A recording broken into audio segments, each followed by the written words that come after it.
সবুজ সাথী সাইকেল বিতরণ শুরু হলো পূর্ব বর্ধমানের জামালপুর ব্লকে। জামালপুরের সেলিমাবাদ হাই স্কুলে সবুজ সাথীর সাইকেল বিতরণ শুরু হলো ছোট্ট একটি অনুষ্ঠানের মধ্যে দিয়ে।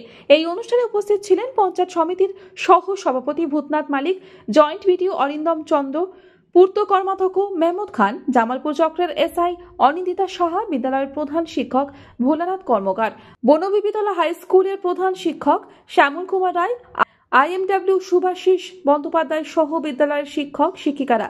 মেহমুদ খান বলেন, আজ সেলিমাবাদ হাই স্কুল থেকে 170 জন ছেলে মেয়ের হাতে সাইকেল তুলে দেওয়া হলো।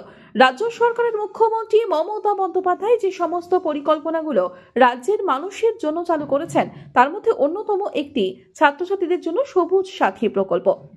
রাজ্যের প্রচুর ছাত্রছাত্রী এই সবুজ সাথী প্রকল্পে সাইকেল পেয়ে উপকৃত হচ্ছে।